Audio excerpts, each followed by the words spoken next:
या तो ये क्लास रिकॉर्ड हो रहा है, ठीक है? Okay sir. तो सर रिकॉर्डिंग कहाँ पे सेंड करोगे? हाँ, मैं बेसिकली रिकॉर्डिंग मेरा मैं ये पूरा रिकॉर्डिंग डायरेक्ट तो तुम्हारे पास नहीं जाएगा बिकॉज ह्यूज साइज होता है, तो रिकॉर्डिंग मैं यूट्यूब में अपलोड करके तुमको लिंक दे दूंगा, ओके सर। ठीक है?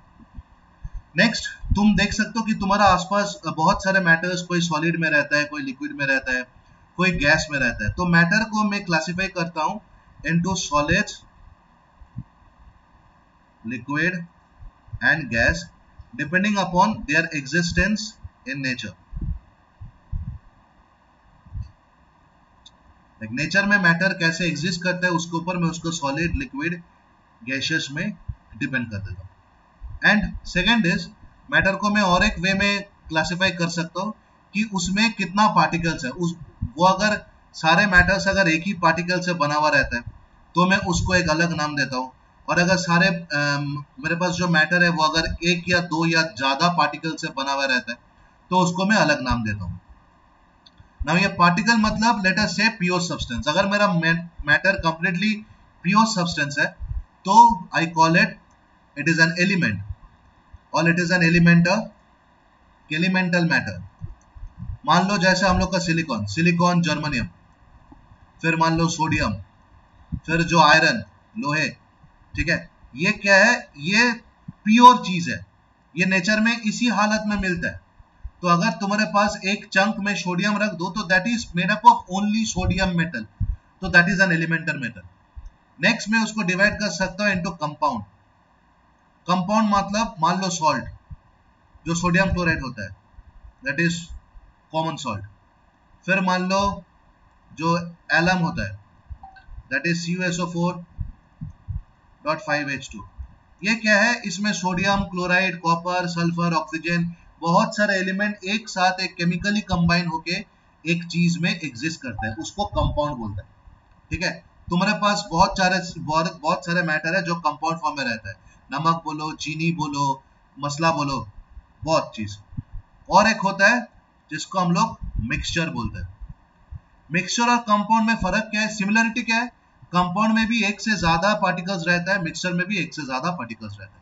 अब फर्क क्या है? कंपाउंड में जो जो पार्टिकल्स है उन लोग एक केमिकल कॉम्बिनेशन में एग्जिस्ट करता है। मतलब कंपाउंड में जो दो पार्टिकल्स है, सोडियम एंड क्लोराइन, ये दोनों को तुम लाइक केमिकली कंबाइन करोगे तो तुमको नमक मिलेगा। मिक्सचर में क्या है? मिक्सचर मान लो सैंड, सैंड में तुम्हारा प्योर सैंड है, तुम्हारा डस्ट है, तुम्हारा मड है, तुम्हारा स्टोन्स है। अब ये डस्ट, मड, स्टोन्स सैंड के साथ केमिकली कंबाइन नहीं करता है, ये लोग मैं केक साथ केक की डब्बे में रख के इसको अच्छा से मिक्स कर देता, तो उसको मिक्सचर बोलते हैं। फर्क यही है कि कंपाउंड में जो प्योर सब्सटेंस होता है वो केमिकली रिएक्टेड है, मिक्सचर में जो प्योर सब्सटेंस होता है वो केमिकली कंबाइंड नहीं है। तो मैं लिख दे रहा हूं, in compound pure substances are in chemically combined form. Mixture में pure substance are not in chemically combined, ठीक है?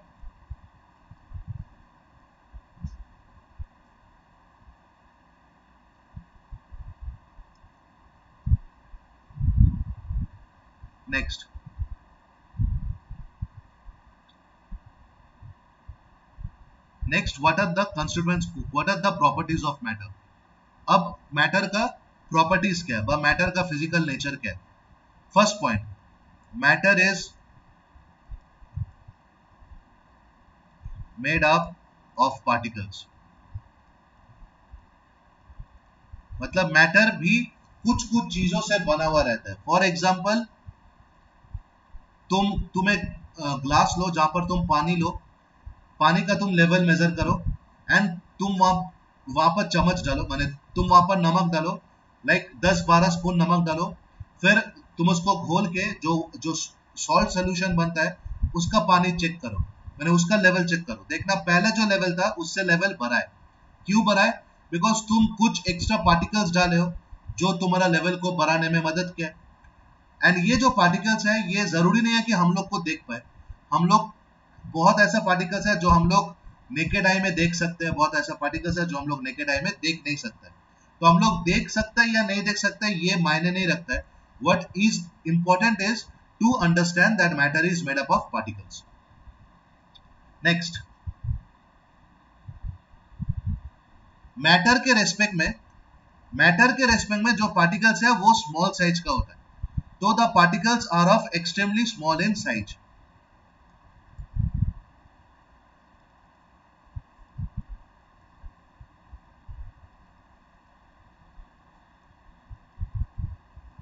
ये जो पार्टिकल्स है वो बहुत ही छोटा होता है। लाइक कितना छोटा होता है? सो दैट हम लोग अपने आंखों से देख नहीं सकते, ठीक है, क्योंकि हम लोग अपने आंखों से देख नहीं सकते। नेक्स्ट, अच्छा, हमेशा देख नहीं सकते ये भी बोलना झूठ होगा। अगर तुम बालू लो एंड पानी लो एंड देन उसको मिक्स करो तो you can see the sand particles, but पूरा वॉल्यूम के रेस्पेक्ट में you can imagine sand particles कितना छोटा है। तो particles are extremely small in size. Next जो प्रॉपर्टी है कि particles of matter have space in between. Particles of matter have space in between. भले वो सॉलिड हो क्यों ना हो, गैस क्यों ना हो एंड लिक्विड क्यों ना हो, particles of matter have space in between. For example, अगर तुम एक बीकर पानी लोगे एंड तुम वहां पर 1 स्पून शुगर ऐड करोगे तो you get sugar solution. And हम लोग बोलते हैं कि the sugar gate dissolve.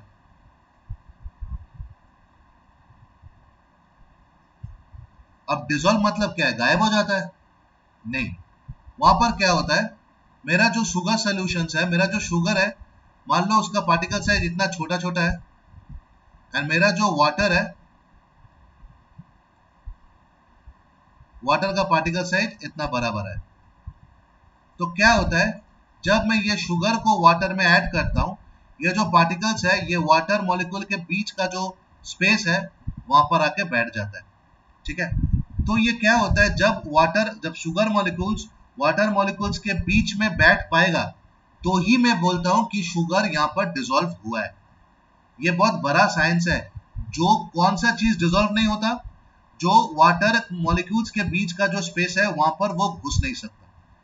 But जो सॉल्यूट पार्टिकल्स, जो शुगर ब सॉल्ट ब सैंड ब तुम कुछ भी बोलो, तुम एक चम्मच हल्दी ब 1 चम्मच मिर्चा पाउडर जो भी दोगे, उसका पार्टिकल इतना छोटा है कि वो वाटर का 2 मॉलिक्यूल के बीच का जो स्पेस है वहां पर वो घुस जाता है। घुस के क्या होता है, एक सोल्यूशन बनाता है। जो कि सोल्यूशन मतलब क्या है, ये जो शुगर पार्टिकल्स है वो पानी के हर जगह डिस्ट्रीब्यूट हो जाता है एकदम इक्वली, ठीक है।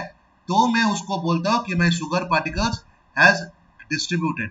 तो ये बेसिकली क्या होता है, sugar particles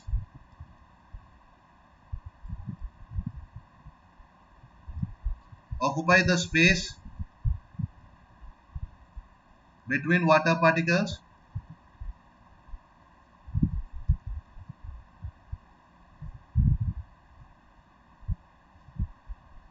number 2 they are uniformly distributed।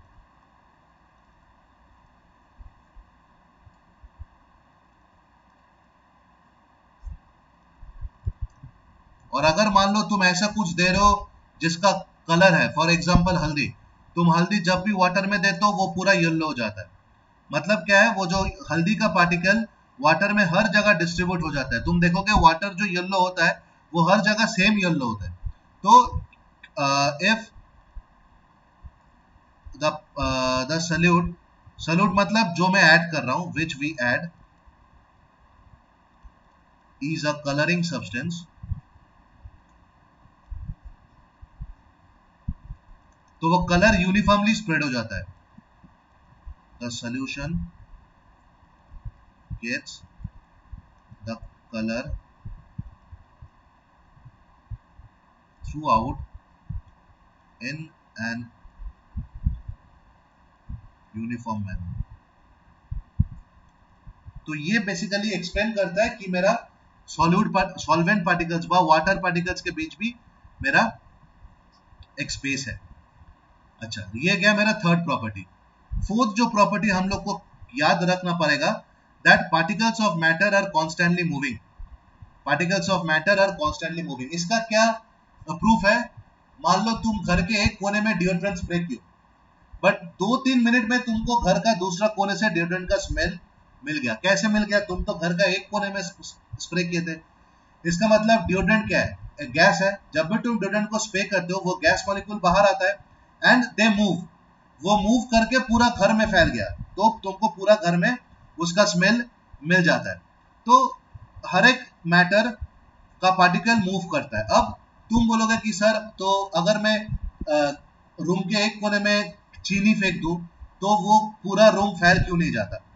इसका जवाब इज, अब particles in a matter move तो करता है, बट कितना करेगा ये डिपेंड करेगा वो कौन सा स्टेट में है. नॉर्मली क्या होता है, सॉलिड स्टेट में पार्टिकल्स एक दूसरे के बहुत नजदीक बैठा हुआ रहता है, तो उसको ज्यादा मूव करने का मौका नहीं मिलता. सेकेंड, एक पार्टिकल दूसरा पार्टिकल को बहुत स्ट्रॉन्ग अट्रैक्शन फोर्स में एक जगह में बैठा के रखता है. मान लो तुम लोग 50 दोस्त क्लास में हो, सब एक दूसरे के हाथ पकड़ के खड़े हो, तो तुम लोग एक पर्टिकुलर टाइम बाद तुम लोग और ज्यादा फैल नहीं पाओगे, बिकॉज तुम लोग का हाथ एक दूसरे से जुड़ा हुआ है. सेम चीज सॉलिड मॉलिक्यूल्स के लिए होता है. सॉलिड मॉलिक्यूल्स अपने लाइक मूव तो करता है, बट बहुत दूर जा नहीं पाता है, बिकॉज एक सॉलिड मॉलिक्यूल्स ना जाने कितने हजारों सॉलिड मॉलिक्यूल्स के साथ एक अट्रैक्टिव फोर्स में बंधा हुआ है. लिक्विड में क्या होता है? लिक्विड में थोड़ा इंटरमोलिकुलर स्पेस. अच्छा, इंटरमोलिकुलर स्पेस क्या बोलता है? दोनों मॉलिक्यूल का स्पेस. तो लिक्विड में क्या होता है? लिक्विड का जो दो मॉलिक्यूल का स्पेस है वो थोड़ा ज्यादा है सॉलिड से, इसलिए लिक्विड को फ्लो करने का मौका ज्यादा मिलता है. तुम घर के एक कोने में पानी फेंक दो, देखो वो धीरे धीरे घर का थोड़ा और एरिया कवर कर लेगा.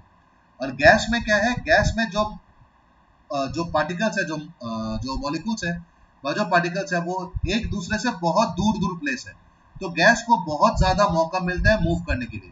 इसलिए डिओड्रेंट वाला केस में तुम एक घर का एक कोने में स्प्रे करो तो वो गैस आसानी से पूरा घर में स्प्रेड हो जाता है. समझ में आया? Yes, sir. ओके.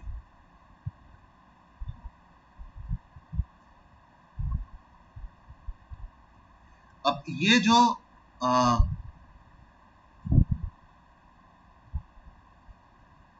एक सेकंड. हाँ, तो मेरा ये क्या होगा? Particles of a matter are in constant motion.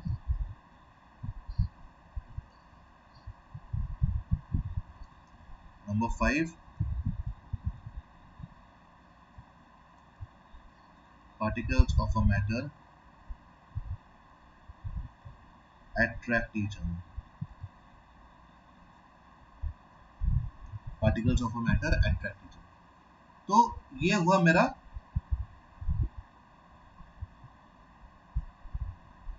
कुछ कुछ property.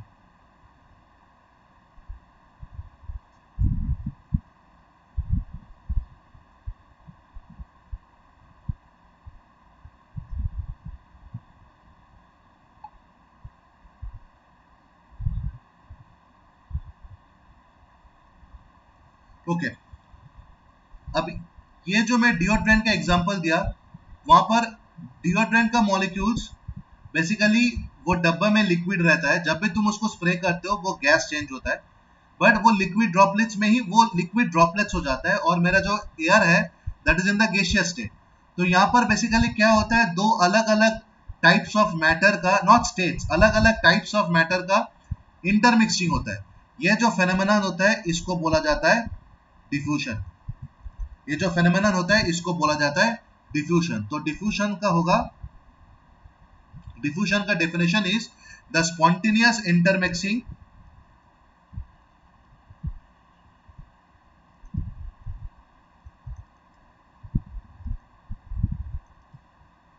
of particles of two different types of matter is called diffusion.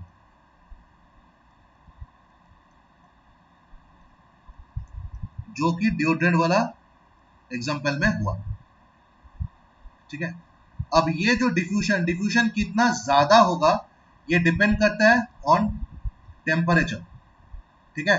जितना हायर टेम्परेचर है उतना जल्दी डिफ्यूजन होगा, जितना लोअर टेम्परेचर है उतना कम डिफ्यूजन होगा। जैसे गर्मी के मौसम में डिओड्रेंट बहुत ज्यादा फैलता है, ठंडी के मौसम में डिओड्रेंट कम फैलता है, बिकॉज ठंडी के मौसम में टेम्परेचर कम रहता है तो डिफ्यूजन कम होता है, गर्मी के मौसम में टेम्परेचर ज्यादा रहता है तो डिफ्यूजन ज्यादा होता है। एंड मेरा जो फिफ्थ पॉइंट है particles of a matter attract each other, ये हम लोग बोले हैं, मैं जस्ट अभी डिस्कस किया कि हर एक मैटर का हर एक पार्टिकल एक दूसरे के साथ अट्रैक्टेड होता है। अब मेरे पास दो अट्रैक्टिव फोर्सेस का ऑलरेडी है, ये फिलहाल जस्ट समझ लो, इसका डीप साइंस बहुत है जो क्लास 12 से पहले तो पढ़ोगे नहीं। तो मेरे पास दो टाइप ऑफ अट्रैक्शन होता है, एक बोलता है कोहेशन, एक बोलता है एडिशन। What is cohesion? जब सिमिलर टाइप ऑफ पार्टिकल्स बस सेम सब्सटेंस का सेम टाइप ऑफ पार्टिकल्स के बीच जब अट्रैक्शन होता है उसको कोहेशन बोलता है। जब अलग अलग पार्टिकल्स के बीच अट्रैक्शन होता है उसको एडिशन बोलता है। जैसे फेविकॉल को बोला जाता है एडेसिव, क्यों? बिकॉज फेविकॉल से तुम एक फेविकॉल से दूसरा फेविकॉल नहीं जोड़ते हो, तुम फेविकॉल से क्या जोड़ते हो? दो पीस ऑफ वुड, या एक पेज से और एक पेज, या एक प्लास्टिक से और एक प्लास्टिक, एक प्लास्टिक के वुड, वुड से प्लास्टिक, तो तुम अलग अलग मेटल्स को, अलग अलग मटेरियल को जोड़ते हो। इसलिए एडिशन इसलिए बोला जाता है कि अलग अलग मटेरियल के बीच जो फोर्स ऑफ अट्रैक्शन होता है उसको एडिशन बोलता है, एंड सेम पार्टिकल के बीच बस सेम टाइप ऑफ मटेरियल के बीच जो फोर्स ऑफ अट्रैक्शन होता है उसको बोलता है कोहेशन, ठीक है। तो ये हुआ कुछ basic properties of matter, particles and उसका कुछ physical natures. Now let us directly come to the states of matter. Let us directly come to the states of matter.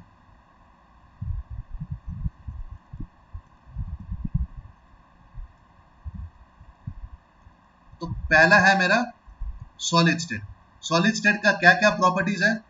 तुम आसपास जो भी सॉलिड देखोगे उसका एक पर्टिकुलर वॉल्यूम है, एक पर्टिकुलर शेप है, एक पर्टिकुलर बाउंड्री है। पर्टिकुलर बाउंड्री मतलब तुम्हारे पास जो बॉटल है वो बॉटल का एक पर्टिकुलर बाउंड्री है, तुम जो फोन लेके बैठे हो वो फोन का एक पर्टिकुलर बाउंड्री है, तुम जो लैपटॉप पे काम कर रहे हो वो लैपटॉप का एक पर्टिकुलर बाउंड्री है।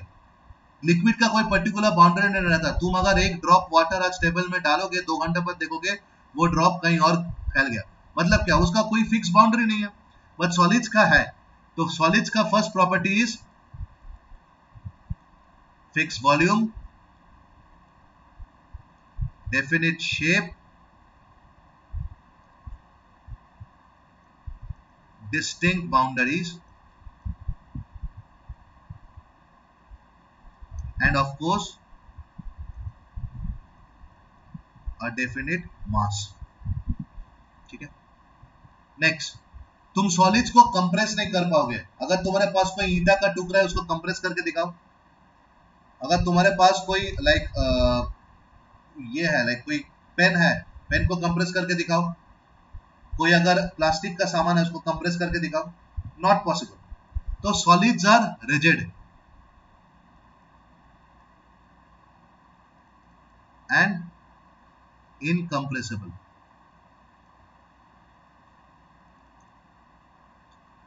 नंबर 3, तुम अगर सॉलिड को हथौड़ा से मारोगे तो वो भले टूट जाए, उसका शेप का भी चेंज नहीं होगा। मान लो तुम्हारे पास एक बॉटल है, तुम बॉटल को ऊपर से हथौड़ा से मार रहे हो सकता है वो जो मुंडी से वो टूट जाए, बट ऐसा नहीं कि बॉटल को तुम चेंज करके स्क्वायर शेप में कर दोगे, नॉट पॉसिबल। तो solids will break under force, may break under force,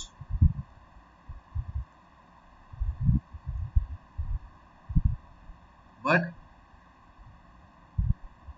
does not change shape.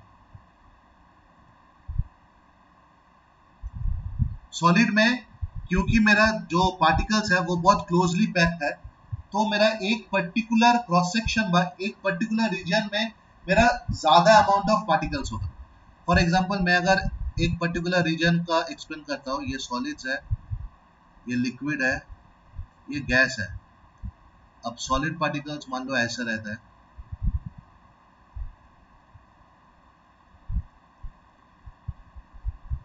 Closely packed. Liquid मान लो ऐसा रहता है, गैस मान लो ऐसे रहता है। तो एक पर्टिकुलर रीजन में नंबर ऑफ पार्टिकल ज्यादा किसका रहता है? सॉलिड्स का। बिकॉज सॉलिड्स का नंबर ऑफ पार्टिकल ज्यादा रहता है, सॉलिड्स का डेंसिटी भी हाई होता है।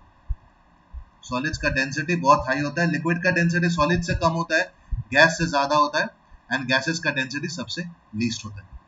नंबर 5, सॉलिड्स में डिफ्यूजन नहीं होता है।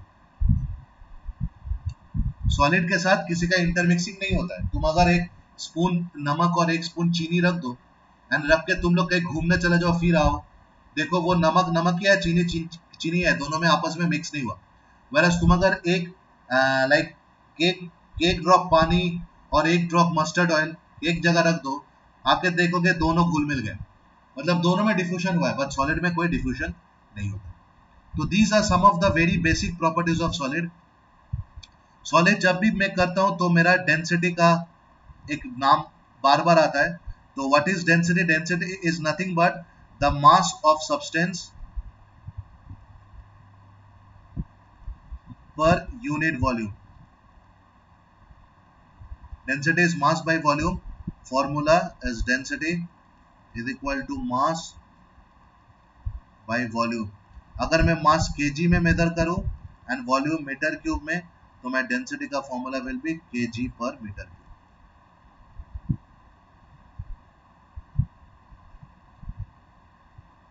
ठीक है, ओके। 6 पॉइंट, मेरा जो इंटरमोलिकुलर फोर्स ऑफ अट्रैक्शन है वो बहुत स्ट्रांग है, ये हम लोग पहले ही बोले। अच्छा,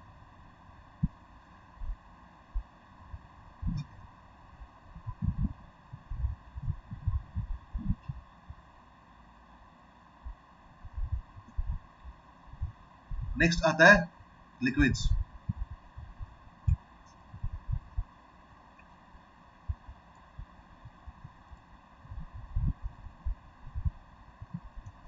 तो लिक्विड्स का पहला प्रॉपर्टी क्या होगा? लिक्विड्स का पहला प्रॉपर्टी होगा इसका डेफिनेट वॉल्यूम है, डेफिनेट मास है, बट कोई डेफिनेट शेप नहीं है। लाइक तुम अगर पानी है, तुम्हारा जग में जो पानी है, वो जग का जो पानी है वो जग का शेप लेके बैठा है। तुम जब उसको ग्लास में डालते हो वो ग्लास का शेप लेके बैठता है। तुम अगर उसको बॉटल में डालते हो वो बॉटल का शेप लेके बैठता है। तुम अगर उसको ड्रॉपर में डालते हो वो ड्रॉपर का शेप लेके बैठता है। वॉल्यूम सेम रहता है बट शेप सेम नहीं रहता, because liquids try to take the shape of the container in which they are kept.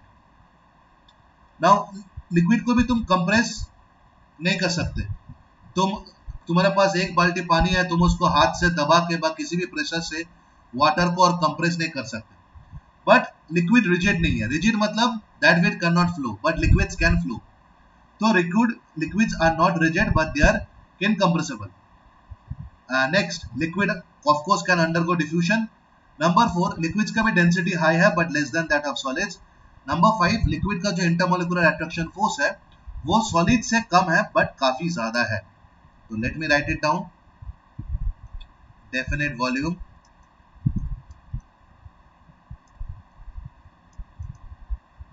Definite mass,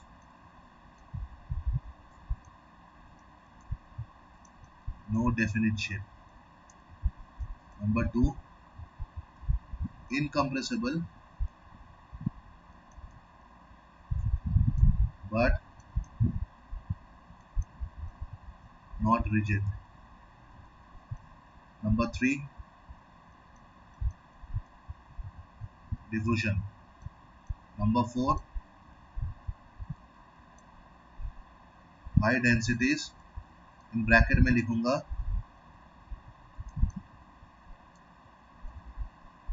lesser than solids. Number 5, weak intermolecular attraction force,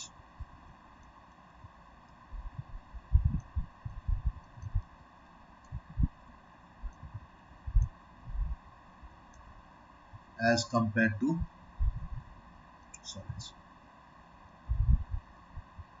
examples तो liquids का बहुत है and liquids का भी diffusion होता है. जैसे लिक्विड्स का डिफ्यूजन का कुछ कुछ एग्जांपल इज अगर तुम पानी में अमोनिया डालते हो तो वो अमोनिया पूरा पानी में फैल जाता है, तो that is an example of diffusion. फिर लिक्विड वाटर क्या करता है, एटमॉस्फेयर से ऑक्सीजन एब्जॉर्ब करके थ्रू आउट द वाटर वो फैला देता है ताकि मेरा जो एक्वाटिक एनिमल्स है वो सर्वाइव कर पाए. सिमिलरली वाटर एटमॉस्फेयर से कार्बन डाइऑक्साइड एब्जॉर्ब करके भी पूरा पानी में फैला देता है बिकॉज जो एक्वाटिक प्लांट्स है वो सर्वाइव कर पाए. तो these are examples of diffusion. And second is third is ये जो ऑक्सीजन वाटर में डिसॉल्व रहता है, डिफ्यूज रहता है, इसी को यूज करके प्लांट्स एंड एनिमल्स को अपना रेस्पिरेशन के लिए चीजें मिलते हैं. Next we come to gaseous state. Gaseous state सबसे सिंपल है, इसका ना डेफिनेट वॉल्यूम है ना डेफिनेट शेप है, बट ऑफ कोर्स मास तो जरूर है बिकॉज गैसियस स्टेट में जो भी है those are all particles that are in gaseous form. Particles के अंदर मटेरियल है, मटेरियल के अंदर मैटर है. तो गैस का डेफिनेट वॉल्यूम नहीं है, डेफिनेट शेप नहीं है, बट डेफिनेट मास तो जरूर है. And second is they are highly compressible. Gas को मैं कंप्रेस कर सकता हूँ. For example is LPG. LPG का full form is liquefied petroleum gas. और एक होता है सीएनजी. सीएनजी का full form is compressed nitrogen gas. और एक होता है ऑक्सीजन सिलेंडर. ऑक्सीजन जो हम लोग का जो हॉस्पिटल में जब ऑक्सीजन जरूरत होता है तो हम लोग सिलेंडर्स देते हैं. उसमें क्या रहता है, उसमें लिक्विड ऑक्सीजन रहता है बिकॉज ऑक्सीजन को हम लोग कंप्रेस करके लिक्विड ऑक्सीजन बना लिए एंड देन हम लोग उसको सिलेंडर में डाल लेते हैं. Similarly CNG is also compressed natural gas. LPG भी आल्सो लिक्विफाइड पेट्रोलियम गैस. तो gases are compressible as well as not rigid. Next, they can show very fast diffusion. Gases का diffusion बहुत ही fast होता है. Just मैंने अभी mention किया कि तुम एक जगह deodorant लगाओ तो 5 मिनट में तुमको पूरा घर में मिल जाए. Yeah.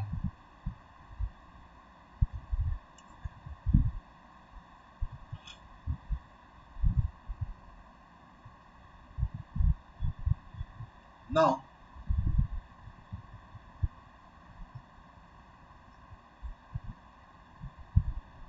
अच्छा गैसेस का डेंसिटी सबसे कम होता है. Gases can flow in all direction. अच्छा तुमको क्या लगता है gases can flow in all direction, liquid भी ऑल डायरेक्शन में फ्लो कर सकता है? Yes, sir. नहीं, because liquids can only flow liquids will not flow in all direction. Liquids can only flow from a high level to a lower level.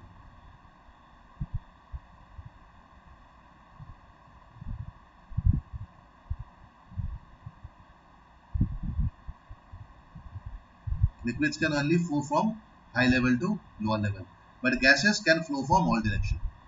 ठीक है, liquids can flow, इसमें मना नहीं है, liquids can flow, but liquids can only flow from high level to lower level. जैसे तुम कभी देखे हो कि लाइक बिना पंप का तुम्हारा जो टैप वाटर आता है वहां से छत में जो टंकी है वहां पर पानी फुल होता है, कभी देखे हो?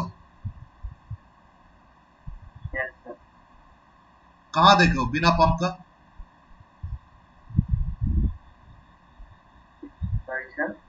मैं बोला कभी ऐसे एग्जांपल देखे हो कि पंप नहीं है घर में बट पानी ऑटोमेटिकली नीचे फ्लोर से ऊपर फ्लोर जा रहा है? No. नहीं. बट ये तो देखे हो ना कि पंप जरूरत नहीं है बट ऊपर फ्लोर से पानी नीचे फ्लोर में आता है, Yes, sir. Because it always flows from high level to low level. Whereas gas अगर मान लो कि नीचे कोई अच्छा खाना बना रहा है, तुम फर्स्ट फ्लोर में रहते हो, तुमको खाने का स्मेल पहुंचता है, राइट? Yes. हाँ, मतलब gas flows in all direction. ठीक है, समझ में आया? Yes. ओके.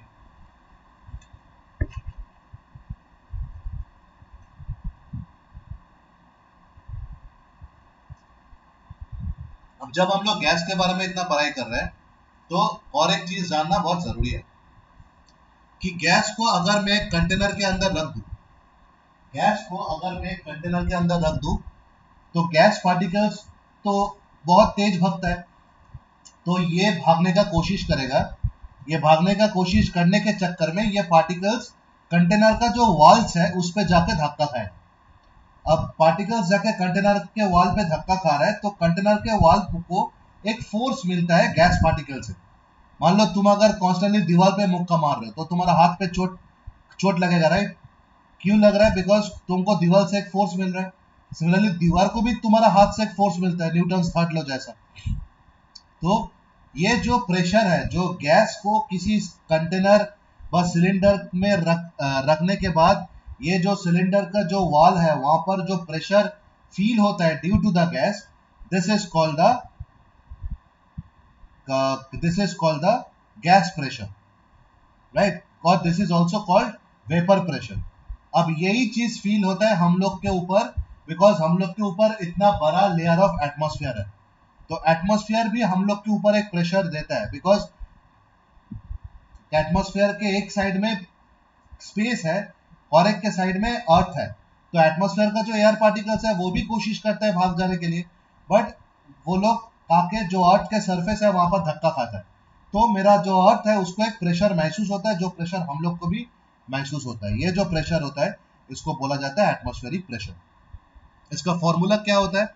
इसका फॉर्मूला बहुत ही सिंपल होता है, P is equal to F by A. P is equal to F by A, which means pressure is equal to force per unit area. Pressure is equal to force per unit area. ठीक है? तो हम लोग के ऊपर जो pressure exert किया जाता है एटमॉस्फेयर से उसको बोलता है एटमॉस्फेरिक प्रेशर। उसका वैल्यू कितना है उसको बेसिकली बोला जाता है 1 atm। उसका value is 10.1 into 10 to the power 5 pascal is equal to 10 bar, where 1 bar is equal to 1 into 10 to the power 5 pascal, and or it is equal to, and 1 bar is equal to 1 atm.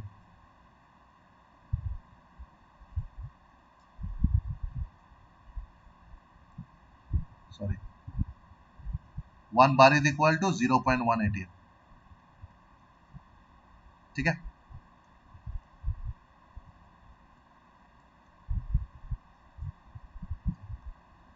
तो ये है commonly मेरा atmospheric pressure का unit.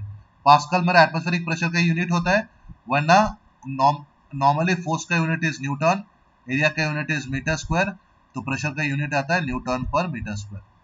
हम लोग atmospheric case में उसको pascal से डिनोट करते हैं। ठीक है? Yes. ओके।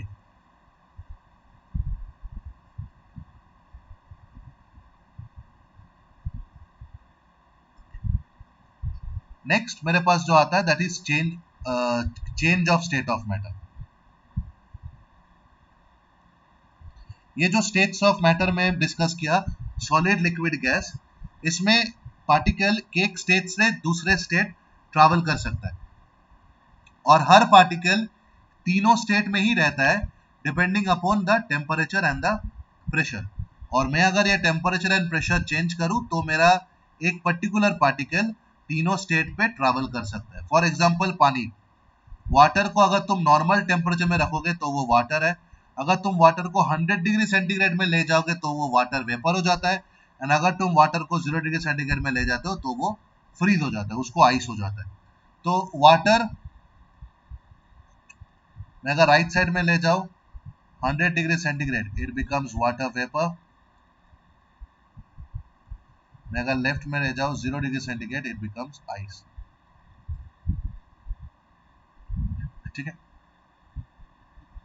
तो ये जो एक स्टेट से दूसरा स्टेट जाते हो, ये जो एक स्टेट में दूसरा स्टेट जाते हो, ये बेसिकली डिपेंड करता है टेम्परेचर में, एंड इसका अलग अलग नाम है।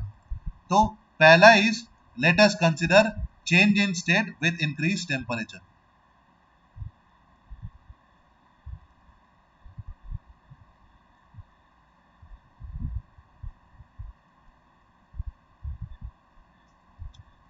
तो सॉलिड से लिक्विड, सॉलिड से लिक्विड का जो प्रोसेस होता है उसको बोलता है मेल्टिंग। इसमें टेम्परेचर इंक्रीज करना पड़ता है सो दैट सॉलिड मेरा लिक्विड में चेंज हो जाए, ठीक है, इट इज कॉल्ड मेल्टिंग। अच्छा, अब मेल्टिंग में क्या क्या होता है, क्यों सॉलिड लिक्विड में चेंज करता है, अब वो चीज समझना है। मान लो ये एक सॉलिड है,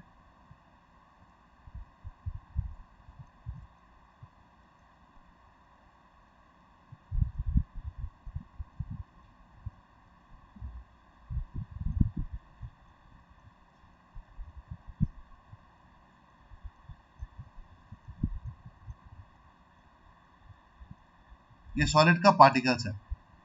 अब तुम इसको हीट दे रहे हो। अच्छा, एक चीज याद रखना कि सॉलिड में भले मेरा पार्टिकल्स मूव नहीं कर पाए, पार्टिकल्स इन सॉलिड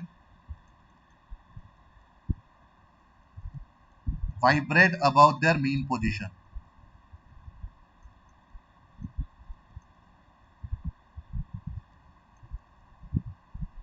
मतलब ये अगर मेरा एक पार्टिकल का पोजीशन है, ये अपना मीन पोजीशन के रेस्पेक्ट में ऐसे ऐसे वाइब्रेट करते हैं। तो particles always vibrate about their mean position. अब जब तुम इसको टेम्परेचर दे रहे हो, जब तुम इसको टेम्परेचर दे रहे हो तो क्या हो रहा है, हर एक मॉलिक्यूल्स हर एक पार्टिकल ये टेम्परेचर को एब्जॉर्ब करता है। मतलब हर एक पार्टिकल के अंदर जो एनर्जी है वो इंक्रीज होता है, इंक्रीज होता है, इंक्रीज होता है। फिर क्या होता है, हर एक पार्टिकल तो ऐसे वाइब्रेट करता है। अब वो ज्यादा एनर्जी ले रहा है तो ज्यादा वाइब्रेट करेगा, तो उसका वाइब्रेशन बढ़ रहा है, बढ़ रहा है, बढ़ रहा है। एक पर्टिकुलर टाइम आता है कि ये पार्टिकल के अंदर इतना एनर्जी हो जाता है कि the total energy in the particle is more than the inter molecular force of attraction. तो क्या होता है, जो एनर्जी पार्टिकल लोग एब्जॉर्व करता है, कहां से एब्जॉर्व करता है, हम लोग जो हीट देता है, तो एक पर्टिकुलर टाइम आता है जहां पर हम लोग जितना हीट दे रहा है वो हीट पार्टिकल एब्जॉर्व करता है and it become sufficient for the particles to overcome the intermolecular attraction force.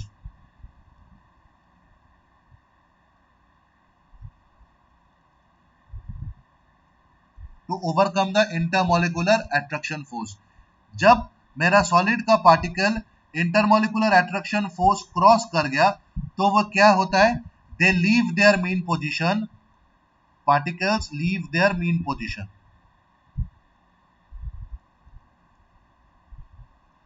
Because mean position में तब तक था जब वो एक दूसरे के साथ बहुत strong intermolecular force of attraction में जुड़े हुए था। जब मैं हीट दे रहा हूं तो सारे पार्टिकल्स वो हीट एब्जॉर्ब कर रहा है, सारे पार्टिकल्स और भी ज्यादा तेज से वाइब्रेट कर रहा है एंड सारे पार्टिकल्स के अंदर जो एनर्जी है that goes on increasing till एक पर्टिकुलर टाइम आता है जहां पर उन लोग के अंदर जो एनर्जी है वो सफिशिएंट है कि वो इंटरमॉलिक्यूलर फोर्स ऑफ अट्रैक्शन को ओवरकम कर पाए। जब वो इंटरमॉलिक्यूलर फोर्स ऑफ अट्रैक्शन को ओवरकम किया तो पार्टिकल्स क्या होगा, पार्टिकल्स फिलहाल जिस मीन पोजीशन में था वहां से निकल आता है, निकल आके it break from each other, वो एक दूसरे से दूर हो जाता है। जब एक सॉलिड पार्टिकल्स अपने जगह से हट के दूसरे जगह जाता है तो I can say the particles of solid start flowing. ये जब particle of solid start flowing होता है इस फेज को मेल्टिंग बोला जाता है एंड इसका रिजल्ट क्या होता है, मेरे पास लिक्विड फॉर्मिंग होता है। तो इसके बाद होगा particles break away from each other,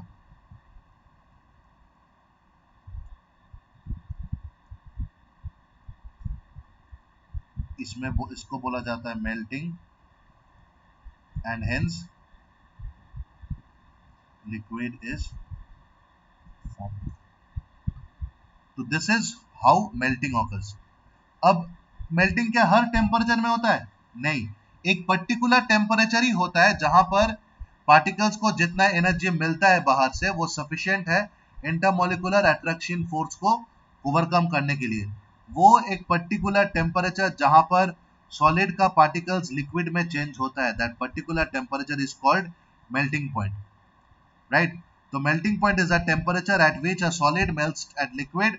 कहां पर मेल्ट करता है, ये हम लोग को जब भी हम लोग केमिस्ट्री में definition, not chemistry, chemistry physics में हम लोग डेफिनेशन जब भी लिखेंगे हम लोग उसके साथ लिखेंगे कि मैं जब ये डेफिनेशन कंसीडर कर रहा हूं तो क्या क्या कांस्टेंट है।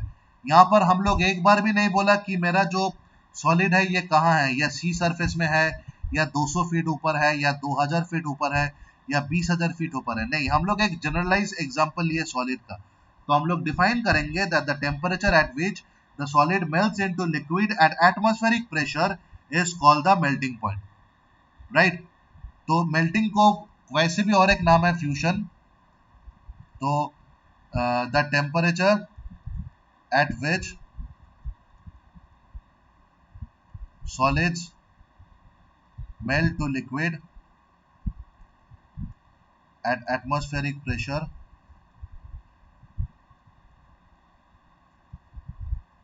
is called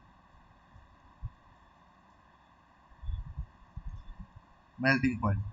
जैसे कि आइस का melting point is 0 degree centigrade. मतलब क्या है, 0 डिग्री सेंटीग्रेड में मेरे पास जितना आइस है सब मेरा वाटर में चेंज हो जाता है। अब यहाँ पर एक मजेदार बात होता है।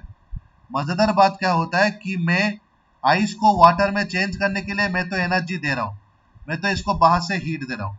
हम लोग ये भी जानते हैं कि हम लोग जितना हीट देंगे उतना बॉडी का टेम्परेचर इंक्रीज होगा।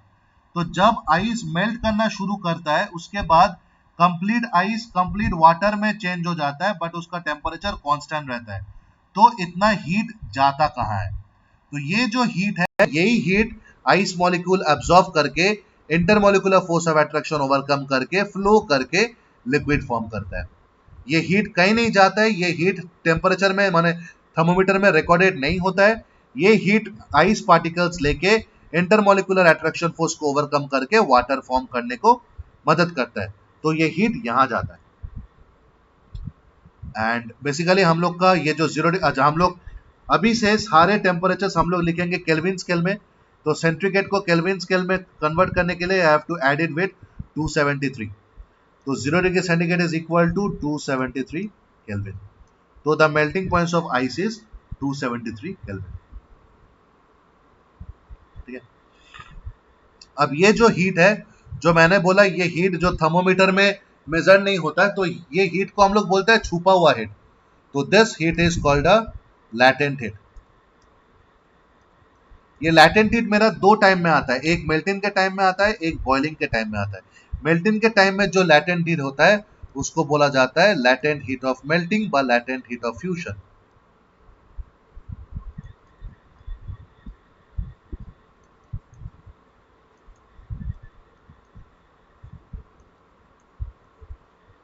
तो मेल्टिंग के टाइम में जो लैटेंट हीट होता है उसको बोलते हैं लैटेंट हीट ऑफ मेल्टिंग और लैटेंट हीट ऑफ फ्यूजन। ठीक है ना। What is latent heat of fusion, इसको मेरे को डिफाइन करना है। डेफिनेशन वाइज हम लोग लिखेंगे कि द जो अमाउंट ऑफ एनर्जी चाहिए, the amount of energy required to change 1 kg of any solid into a liquid completely at room temperature without the change in temperature is called latent heat. So the amount of heat needed to convert 1 kg of any solid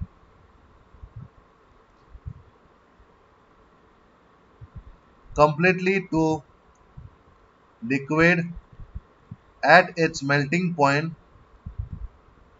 at atmospheric pressure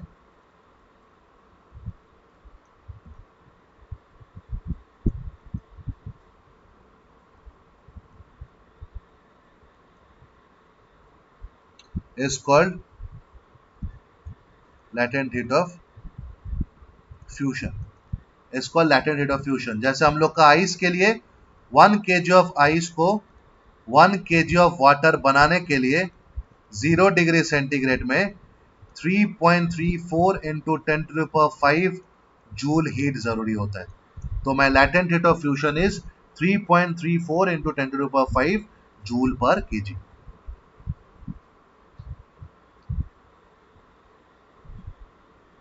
ठीक है, समझ में आया? Yes, sir. Next class हम लोग boiling start करेंगे। ठीक है, Okay. तो मैं ये रिकॉर्डिंग ऑफ कर देता हूँ। एक सेकंड रुक जाओ, स्टॉप।